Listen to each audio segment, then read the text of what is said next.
Before I start, I should say that everything you see here, while it'd be great if you could remember everything, don't worry about trying to soak in every little tidbit, because as the Economic Development Office here at the city, we're happy to kind of talk to you one-on-one down the road about your website questions or social media or whatever it might be. So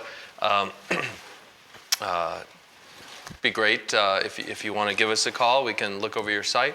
We don't actually do work on your website, but we do kind of assess it, look it over, tell you things you might change. And that's what this presentation is about, is how to make your website hopefully do as well as possible, both for the search engines such as Google, but also your customer, the people that are visiting your website. So that's what we hope to talk about today, or I hope to talk about today.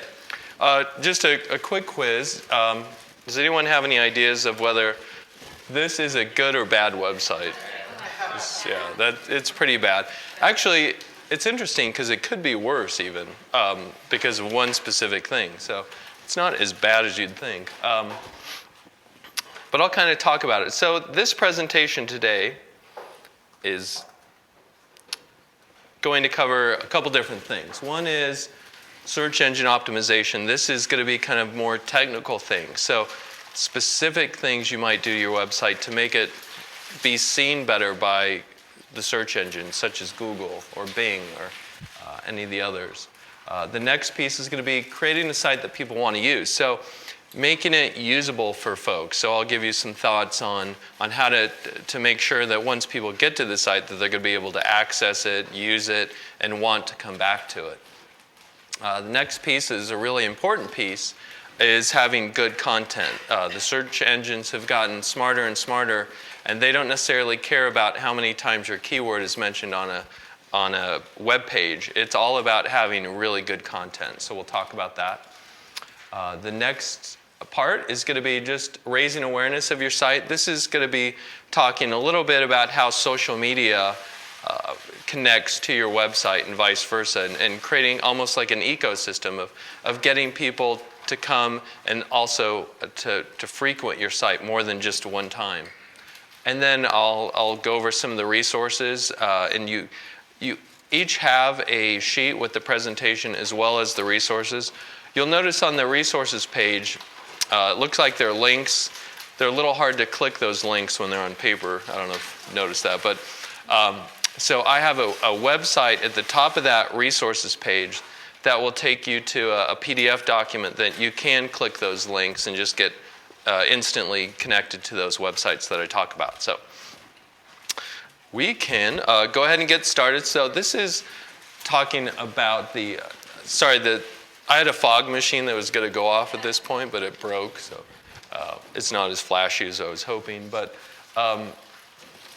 going to talk about the key search engine optimization issues, at least some important ones that are relatively easy to change and ones that are really important. So we'll just go ahead and get right to those. So the first thing I wanted to highlight is something called a title tag. And a title tag is something that is semi-evident to a website visitor. But if there's any one thing that is really useful for better rankings, it's the title tag of a website or a web page. So I want to quickly just jump and show you where the title tag lives on a website. And this might be a little tricky.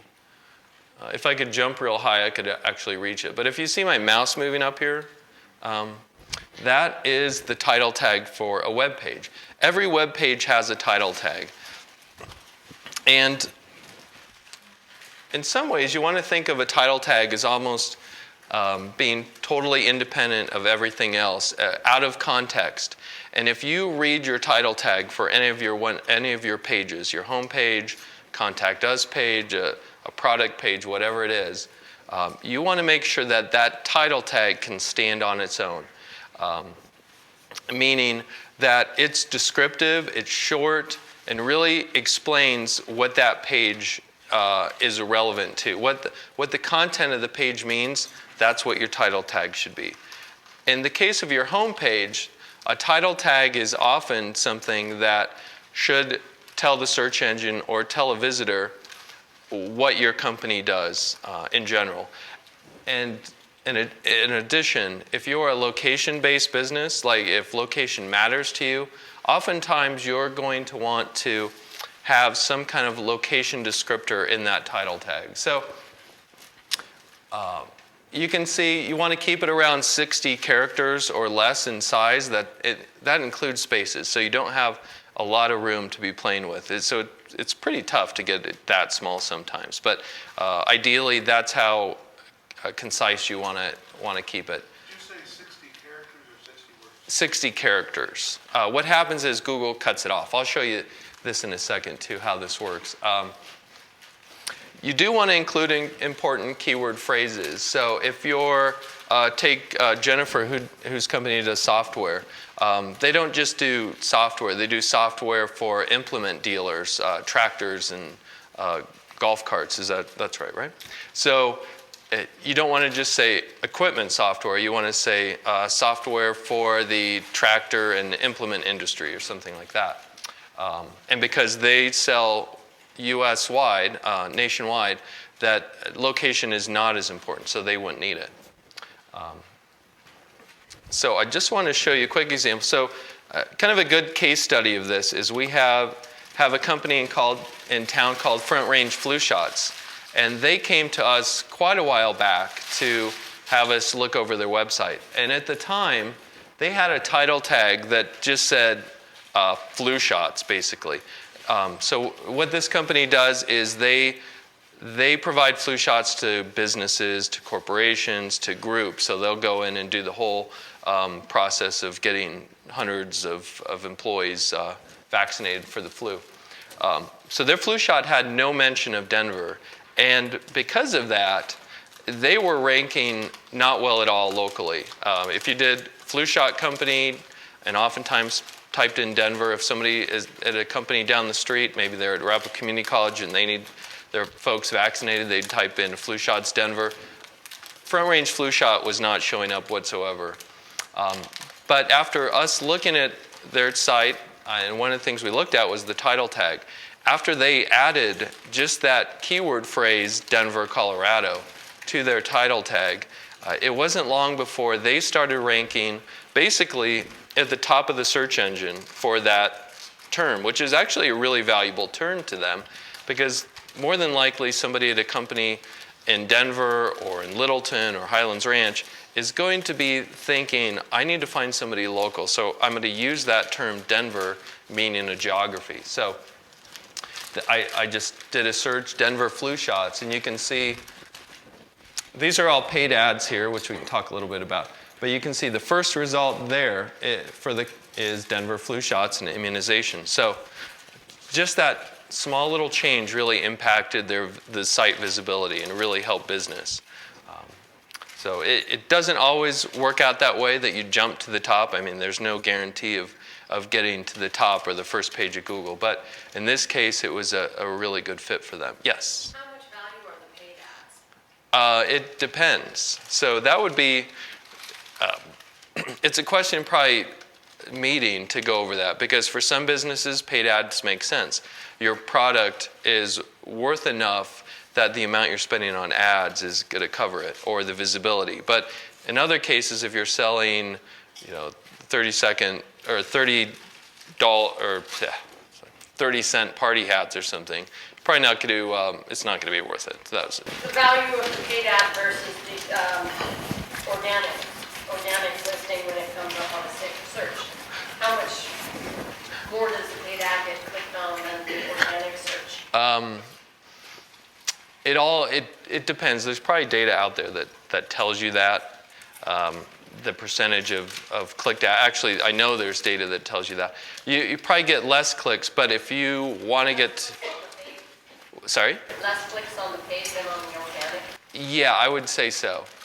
But it all kind of depends on what the paid ad's for. If it's for a non-tech savvy type person, maybe they're clicking on ads because they think they're just regular results versus a savvy industry, people may avoid those. It just kind of all depends. Good question, though. So the next part of a web page I want to talk about is something called a description tag.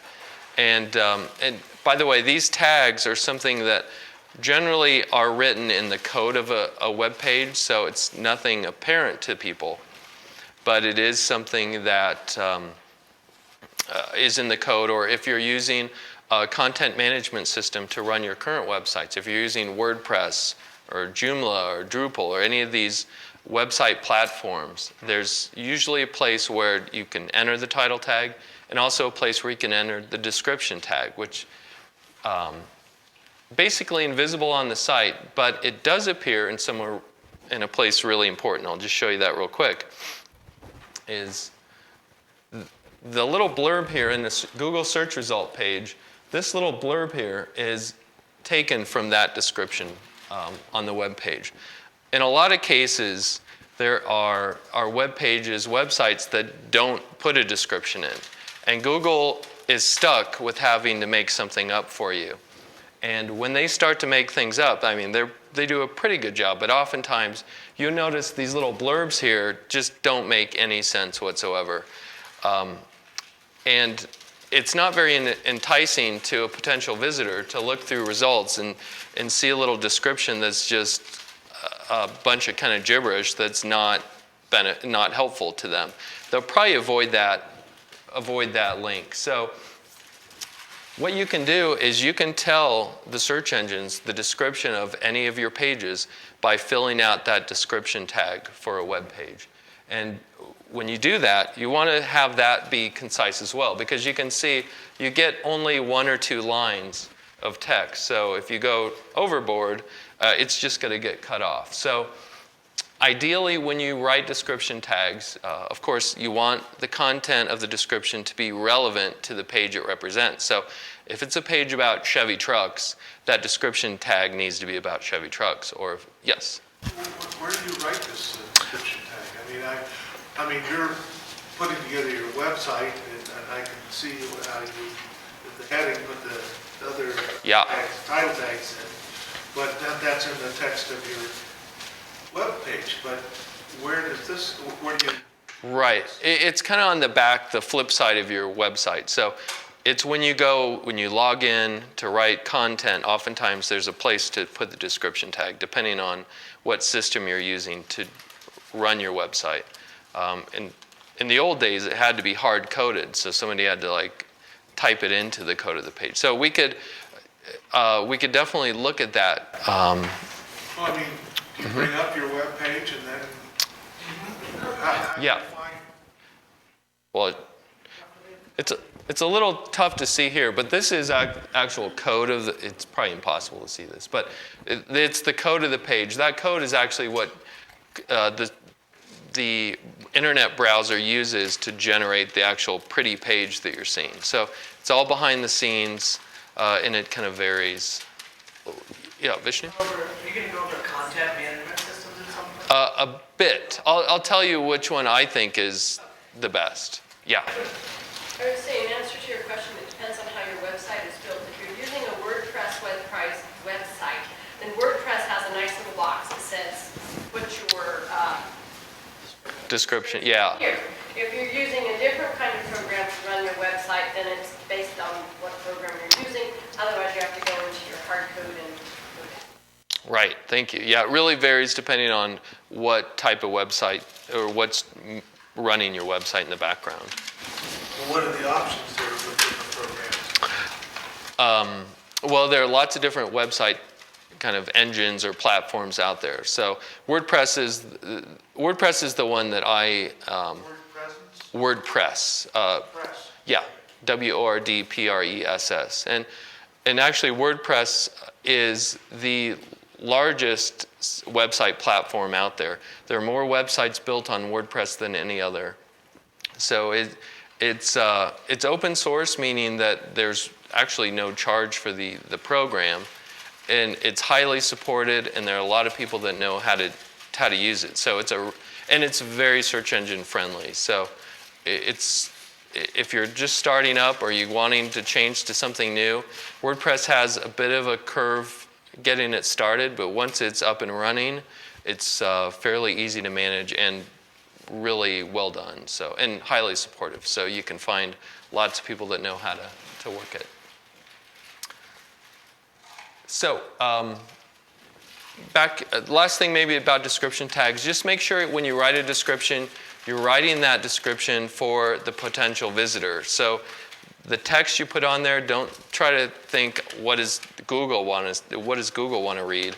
It's all about what's going to entice somebody to click your link when it shows up in a search result. So the next piece I want to talk about, and we'll go more in depth about content in a minute, but keywords and content. So keywords definitely are important, but in this day and age, maybe 5-10 years ago, keywords had a really important place in ranking well. And that was, you probably saw the keyword tag. So you would type in all the keywords that you would like to be known for that web page or that website. That tag, that keyword tag, is no longer used at all by the search engines. Google and the others have said, we don't pay any attention to the keyword tag anymore. So don't bother trying to list all the different keywords kind of in the code, that back end of the site for the keyword tag. Where you want to have keywords is having them appropriately placed in the content of your web page. So on the home page, making sure that you're listing what you want to be known for.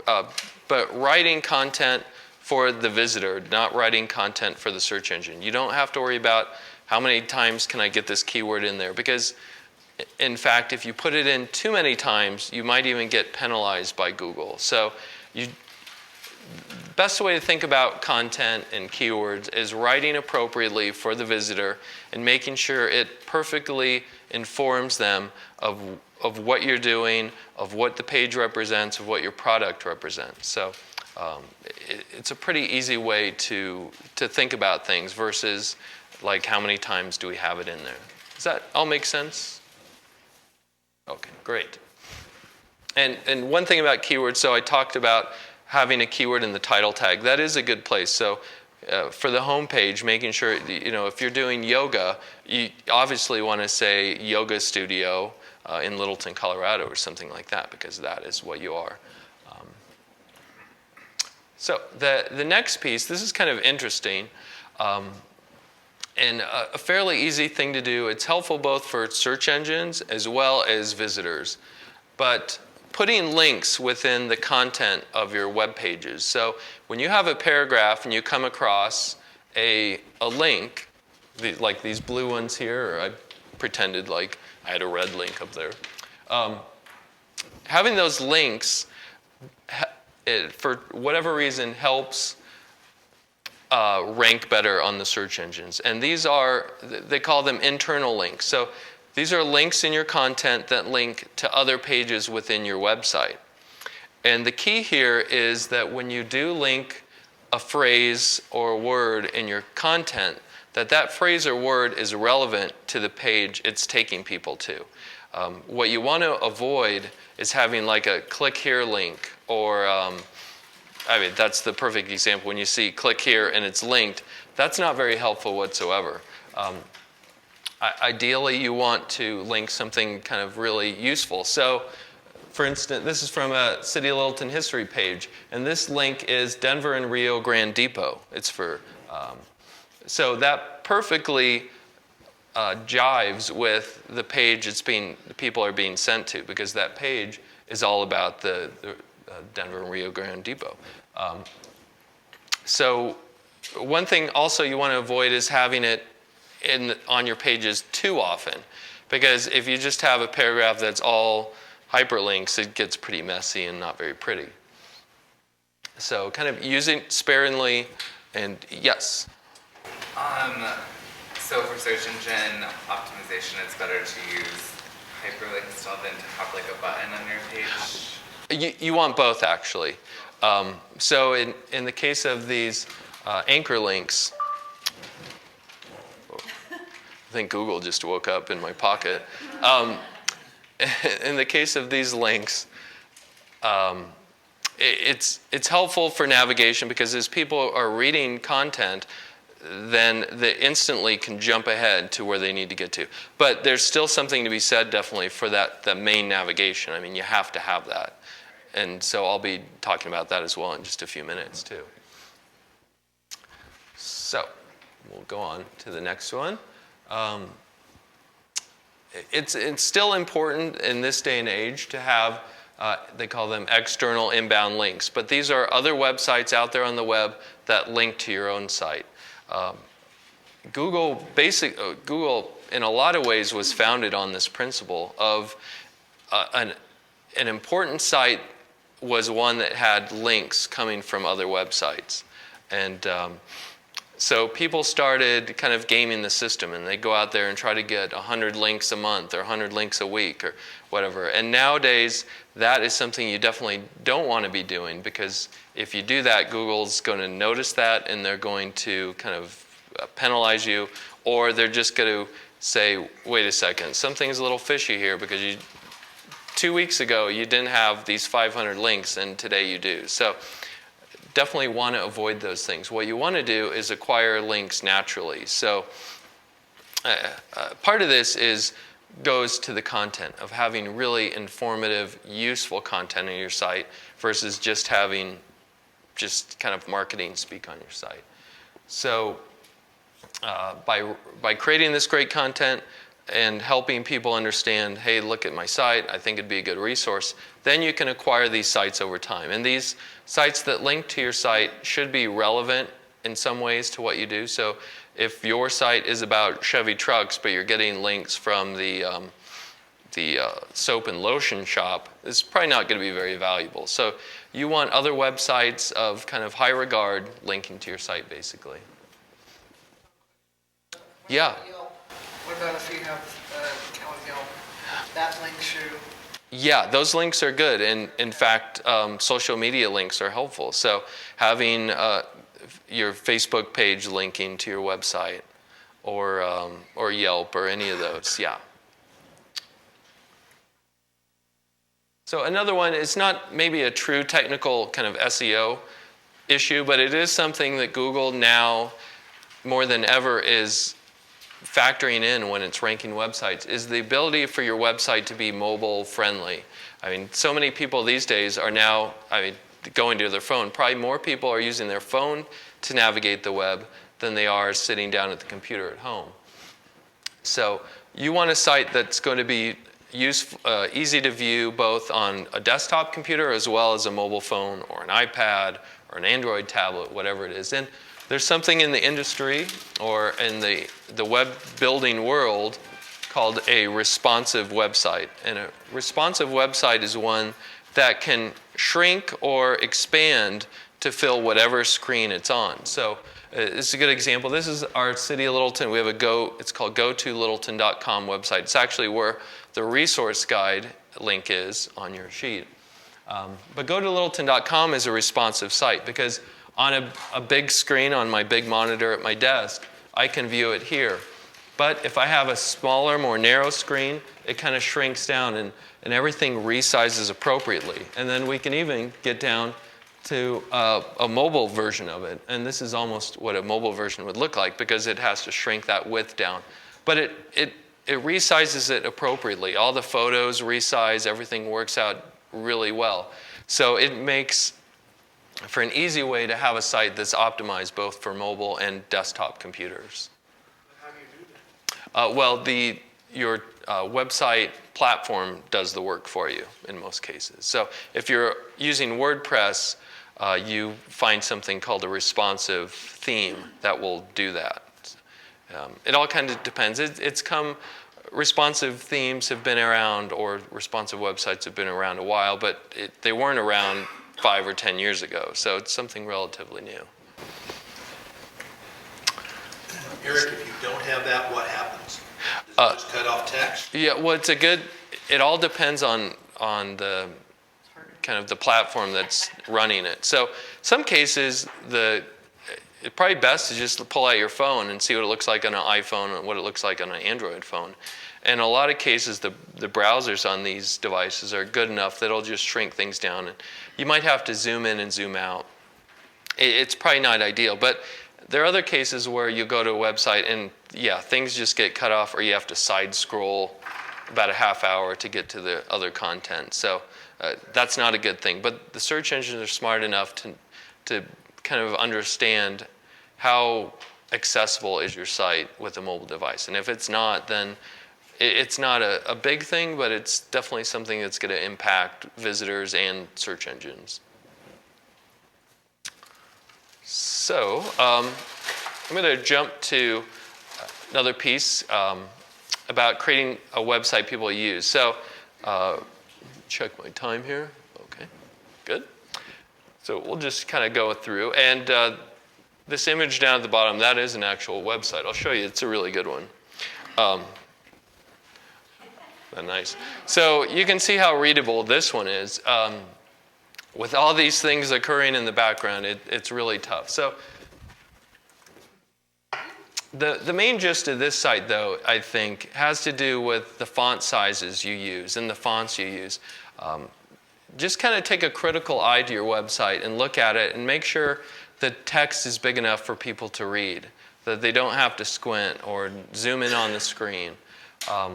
As well as font color. If you have kind of a dark background and then you have dark text on the top of it, then it's going to be hard to kind of read. So this is all about making the experience good for a visitor. You want to keep backgrounds can be really useful at times, but sometimes they can get in the way and make for the content to be difficult to read. So just be kind of thoughtful as far as what's going on with the look of your site, and making sure that when somebody gets there, are they going to want to stick around, or are they going to get tired real easy and just say, I can't take it anymore, like maybe this site is. And then I've seen a lot of websites that link they have in their content, that color looks almost exactly like the regular text of the website. And it makes it difficult for people to kind of navigate easily. So you want a nice kind of link color that when people see it, they know, okay, that's a link. So the next piece is having intuitive navigation, kind of what you talked about. So main navigation is really important, I think, because it's a way for people to work through the website. One thing I like to think about is, like, if you think about your website as almost being a tour guide for a visitor, and taking them in when they get to the home page, they easily can figure out what's going on, and having your website help them move from page to page in kind of a logical way, probably culminating in that contact us page. Ideally, you're probably trying to get somebody to make contact with you. So think about how the navigation works and making sure it's logical for them to go from page to page easily. One thing that can help are drop-down menus. So a lot of folks have, I've seen this a lot, where they have their main navigation, which is clear and easy to understand. But when you click on that main navigation, little sublinks show up at the side of the page. Oftentimes people miss those subpages and they can't find them. So that's where drop-downs can be really helpful. And one of the new kind of trends in drop-downs is something that, well, I like the term, it's pretty cool sounding. It's called a mega menu. No applauses for that, that's okay. But a mega menu is, so this is Starbucks site. Kind of like a regular drop-down, but you can see, especially if you have a lot of kind of important content, allowing you to have kind of a big old menu under that drop-down. I think it's a really useful way to help people navigate a site, especially when you have a lot of nuances to your business, to your products, whatever. Pretty helpful. And if you're using WordPress, there are little plugins that you can add to it to add a mega menu. So it's not difficult to do something like this. And if it fits for your type of business, I think it's a really good way to treat a website when you have lots of really important content. And the names, well, like I said, really cool.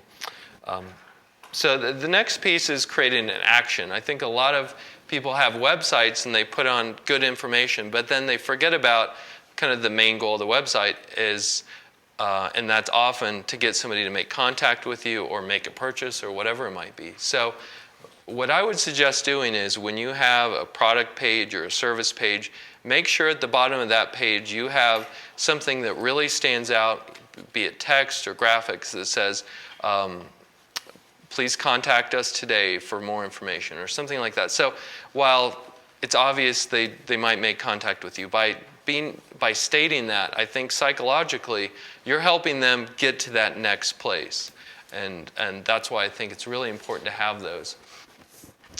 I'll show you a quick example here. This is Volusion, who is a company that sells shopping cart software.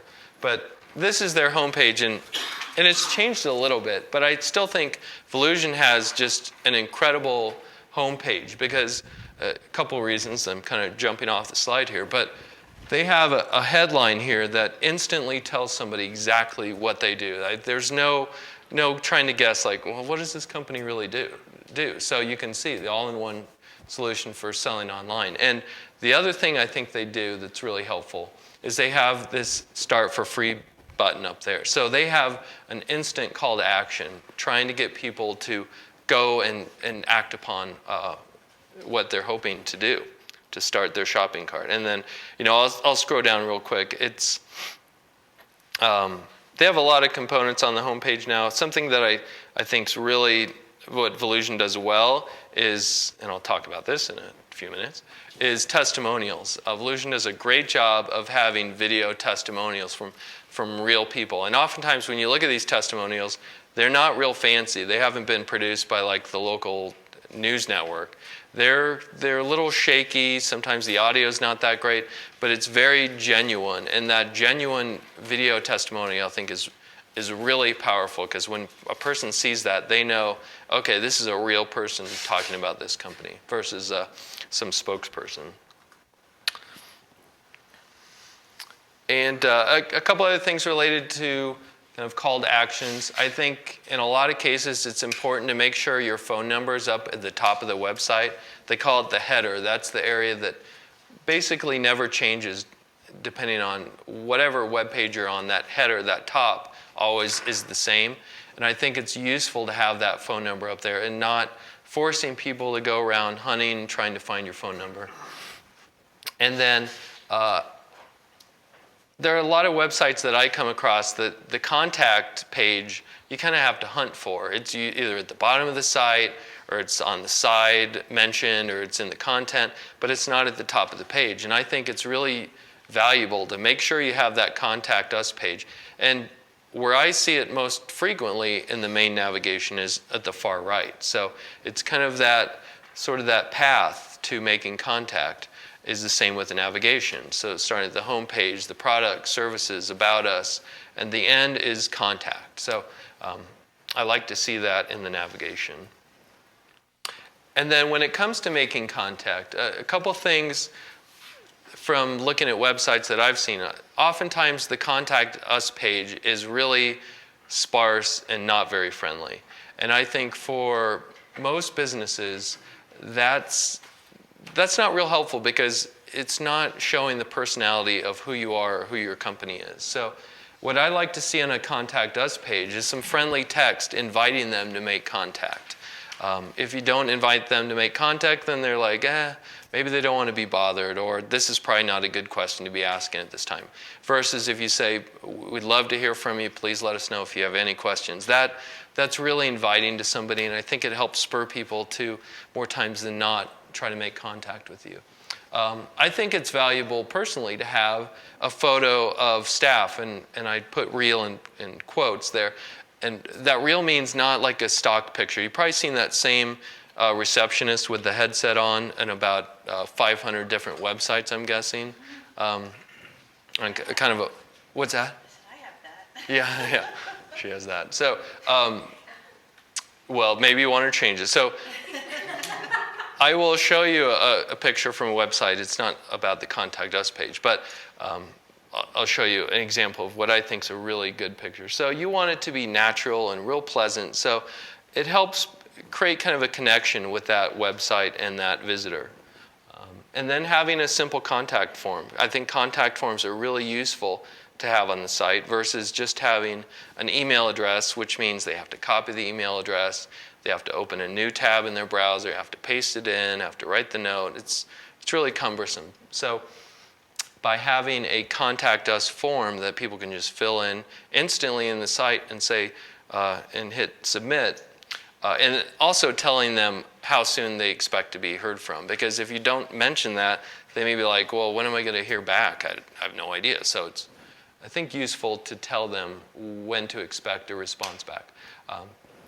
Back to the form, though, don't try to have too many text boxes. So if you have a form with 10 different things people have to fill in, more times than not, people are going to be like, this is going to be way too much work. So they're going to forget about it. They'll say, well, I'll have to contact them later. I don't have enough time. But if you have a real simple form, name, email address, comment or question, I think that, and there's studies to show that a real simplified form helps get people to acting and submitting a contact. And then you really don't need all that information, because what you're probably going to be doing is, once you have that lead, you're going to be contacting that person anyway. So you just be duplicating your work. So keep it simple, I'd say. Yes?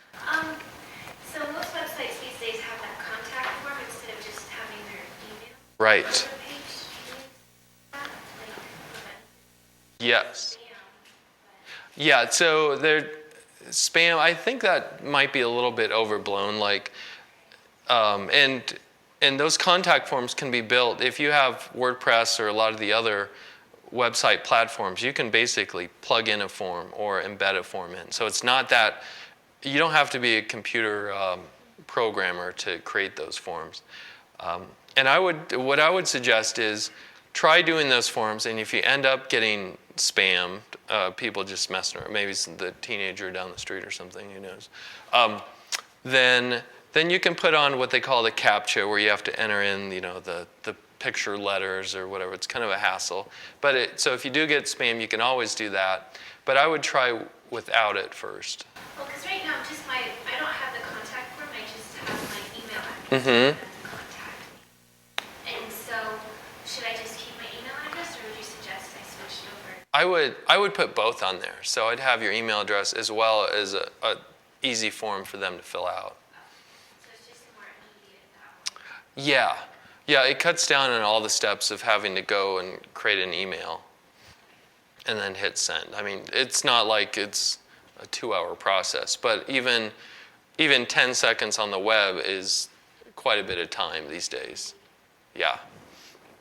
And it gets them right while they're on the site. So even after they do the form, they can keep perusing your site as well.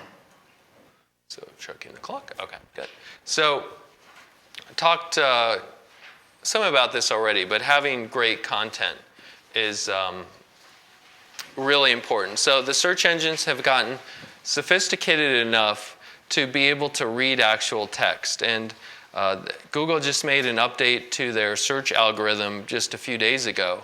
And more it looks like, by having kind of just, they call it thin content, but content that's not very meaningful, it's kind of all marketing speak. By having that, it's not a place where visitors are going to go to get useful information. And it's also something that Google and the other search engines realize that's not going to be very valuable to them. So this is why having just incredible, useful content on your website is really important.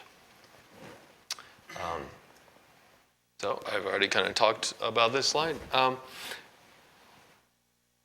I would say a couple things too. As far as a visitor experience goes, you can have a lot of good text, but oftentimes there are people that are going to want to take something and show it to their spouse when they get home. Or if they're in the boardroom, they're going to want to be able to have something from the company to take and have a discussion with and to decide upon. Are we going to use this company, or are we going to use this business, or do we want to go check them out?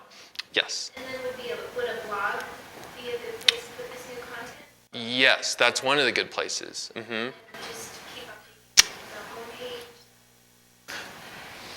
Right now, I just update my blog posts. Yeah. I think that's okay. So down the road, though, I think what you want to do is is just kind of assess your homepage, your other pages, and maybe create new pages in the future that are really going to be valuable to them. So more than just like we offer these types of yoga, have maybe a page of like a FAQ of how yoga helps people, and then part of this slide too is kind of peppering the content. So just don't have one style of content.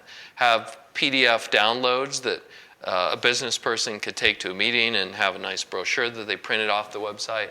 Have video that they can do via YouTube, basically for free and a smartphone. Have guides, white papers, tips. So by making your website as valuable as possible to a visitor, I think the search engines tend to value those sites better than other websites that just have kind of the marketing speak that you might see on a website. And yes? As far as the blogs, those have a greater impact on your website if it's like, for instance, Adventures in Dance blog versus a Adventures in Dance blog at WordPress. That's not going to have the same content. Right. Right. But the blog, otherwise, yes, it's very powerful. I recently updated what I was doing, and it's been rocking where it places my website because that content is so important. So just to clarify, I do have a blog site, but it's within. Well, it depends if it's WordPress.org or you're using WordPress on yoga. So it's my website. Your blog is it's just another page on your site, right? Yeah, but that's a good point. A lot of people have like a Blogspot blog. That's getting really good value for Blogspot, but it's not helping it's not helping your own website. So your blog really needs to be under your own domain name to get the value out of it. Now, is that just adding a page and titling it blog, or is there a specific? Yeah, there's a technology that actually creates the blog. WordPress was basically a blog software, and it's been turned into like a whole platform for websites. Okay, so they have like an added. Yeah, and we can look at, for any of you too, you or whoever, we can definitely look into that and say, here's what you need to do to get that to happen. But yeah, blogs are a great way. And just having good, fresh content. And there's this kind of marketing guru, Seth Godin. I don't know if anybody's ever heard of him, but he talks about making things that are remarkable, things that people are going to remark about. And I think that really applies for your content. So when you're looking at what you say on your website, make sure it's going to be something that's remarkable, basically. So I already talked about this kind of varied types of content. So the blog, and sometimes you can call it a news page. And when it comes to a blog or a news page, what I like to see is kind of peppered types of content. So don't get stuck just doing only one thing. So, and Zappos, the shoe company, is really good at this. They'll have a blog post about a new product, and the next post they have is about the company pie eating contest or the cake chili cook-off or whatever it is. So they have a good mix of interesting things. So when you go to the blog, you kind of never know what you expect, or you never know what to expect. But there's always some really fun or interesting information in that blog. So I like to see kind of varied blog information.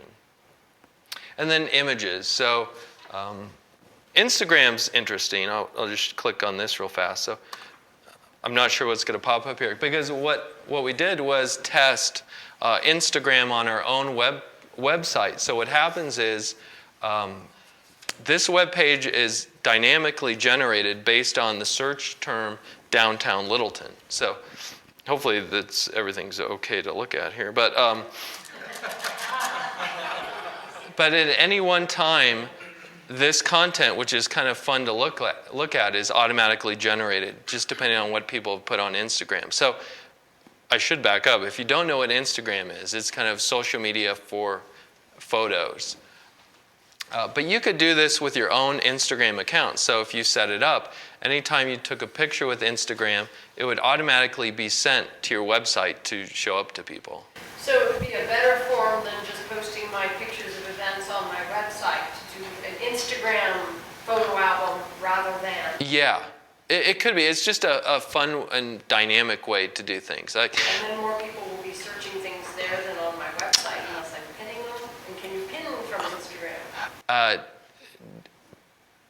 Not technically. Yeah, but we can, I do think for your business, Instagram probably would make a lot of sense. And some businesses, it makes more sense than others. But that's definitely something that like Rec and I can talk to you about is like how might you use Instagram or for anybody, how might you use Facebook or Twitter or LinkedIn for your business? So that was kind of a fun way to provide interesting content without you having to go to the website, put the new photo in. Instead, it just appears there to people. So pretty cool little way. And then have a personality for your site. So this is the picture. This is an About Us page. This is a company that, it might be hard to see, that it's a sheet metal company in the UK, a really small company, and this is their About Us page. But what I love about this company is you see this picture of these guys, and it might be hard to see, but once you see that picture, you know exactly who these guys are because there's no like glossy executive shot. I mean, one guy's, his jeans are all stained, and the other guy's wearing a rain jacket, and I mean, it's just a really fun picture because it's truly who this company is, and it really, I think, helps people build that relationship even before they make contact by knowing, okay, this is an approachable company. And then it's just kind of a silly picture I took from Zappos. But Zappos, the shoe company, they're not always like this, but these guys are sitting in their computer wearing horse heads for some reason. I'm not sure why. Maybe they're Broncos fans. But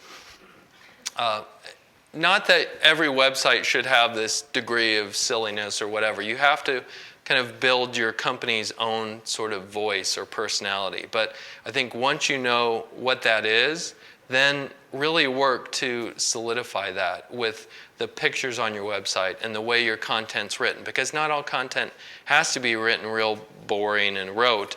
It could be it could be fun, or it could be playful, or if it needs to be serious, it needs to be serious. But anyway, just kind of work on developing that voice for your site. Make it unique and different and stand out amongst the competing websites or companies. Do you change that regularly, or leave that as a brand? Yeah, that would be, like in the About Us page, you would keep that. But you could also show that voice in your blog. The blog would be a perfect place to kind of continually help solidify how you want to be perceived by people. So, we're almost out of time, so I'll talk fast. So, kind of raising awareness. So this is just social media and email.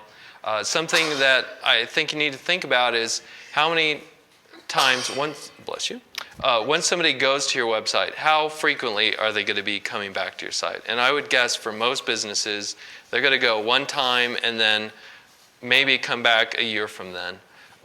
So one way to kind of help and build that sort of engagement, build that connection with visitors or potential customers or customers is by having an email newsletter or an email kind of alert for your website. So you get them to your website, and you've probably seen lots of websites that have, get free email updates, enter your email. Those little boxes can be placed on your site through MailChimp or Constant Contact. They have those already built, so you don't have to do any magic to get that to happen. And by doing so, you've kind of established that connection. So even though they don't come back, or without it, they may not come back ever, you now have the ability to kind of continually build that rapport with that person that was on the site. And then also social media. So a couple things with social media. I think it's important to post the social media links on your website. So that's what the little gray box down there is. So if you have Facebook or LinkedIn or Twitter, make sure that those are viewable on your website so they can, once they get to the web page and they're done looking at it, they could then follow you through to get to your Facebook page and like your Facebook page, or Pinterest or Instagram, whatever it might be. And likewise, if you have a Facebook page, to get people over to your website, a great way to do that is do a Facebook post that is going to mention a page on your website or a blog post that you've done on your website. Like we just wrote this great article about cheese farming. I just made that up if you couldn't tell. But that was a dumb joke. But if you did do that, had a nice picture, then you could help people get over to your website through your Facebook page to get people more kind of used to going to your site. And then another piece, the local search component, especially for businesses that care about their location. For Jennifer's business that's nationwide, it's less important.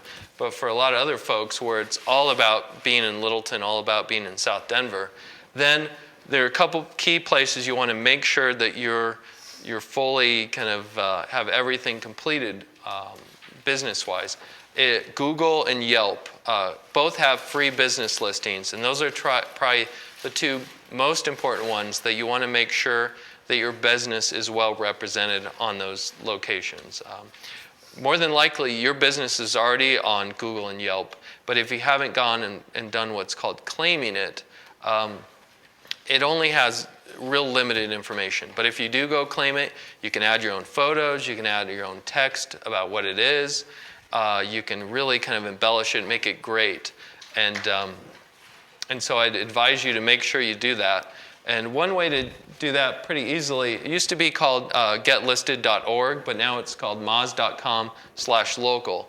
And it's a really easy tool to find out how you're represented on all the business directories. And there are a lot of business directories on the web, and I would just suggest the majority of or probably all of them that are important are free of charge. So while you can definitely go and pay for some of them, there's only certain reasons why you'd ever want to do that. So, but to really get 90% out there is make sure you check Yelp and Google, basically. So we're on the final slide. So this slide is just talking about the resources page that you have. And probably what you're going to want to do is go to our web page that's listed on there and then click the PDF version. But I think this is a really nice, concise list of the first part is just some good guides for proper search engine optimization. These are from, one's from Google directly and the other one's from Moz.com, which Moz.com sounds kind of silly, but it's actually probably one of the top search engine optimization groups or websites out there. Really solid information. So, and then there's some fun tools. There's some keyword tools on here. This SEMrush tool that I mentioned, it's a neat one. You can even see how your website's currently ranking on Google and the other search engines by going to SEMrush. This is a paid tool, but they have a free version of it as well. Google Trends is just a cool way to find out, like if you know of a keyword phrase, you want to see how many people are typing that in. And also, I don't know if anybody has time, but I'll show you real quick what Google Trends does. SEMrush website? Yes. It's a website, a company, and a set of tools. So it's both kind of a paid and a free version that you can play around with. But kind of interesting information. So Google Trends is kind of neat. So you can go in and type in any phrase and see over time what happens with that term. So I typed in cooking spices up here. And you can see back in, I think this is 2000, searches were high. They're kind of tailing off, you can see. But you can also see kind of the seasonality. So I'm guessing these spikes occur probably around Christmas time, maybe. That's my guess. We could go and look. Just something fun to play around with. But if you scroll down, you can see what countries have the most searches for that term. And if you click on United States, it'll show you, hopefully, a map of where the most searches occur for cooking spices. So just kind of fun information about what your product or service might be. Colorado's pretty high up there. But if you're in Missouri, that must be the cooking spice capital. So, any other interesting things? I do have some links to the local search component because I do think that's really important because local search is really important when it comes to people using their mobile phones to find a business. So important thing to look at. And then just some other resources, some blogs and news places to go if you're really interested in this or want to know things. That these bottom resources are really valuable. So I think that's all I had, unless anybody have any questions, or thank you for coming if not. I was wanting to know whether the algorithm that you said was recently updated, a published algorithm, or you guys put in the position of a good guess? Yeah, no, it's top secret. Nobody knows except the Google knows. But there are really smart, scientists almost that study it, and they're the ones that then say after the change. And Google's latest one is called Panda. The Panda update was the latest one. But they kind of watch things, they see what happens, and then by knowing what's changed, they can then say, well, this appears to be because of Google discounting content that's not very valuable. And websites that had really deep, good content started rising to the top a little bit more. So, Reverse engineering. yeah, exactly. All right, well, thank you. And yeah, please let us know if you have any questions or want us to look at your site or talk about social media or whatever it is, because we can always help. Oh, business cards, it looks like, are back there. Business cards for him right here. All right, thank you.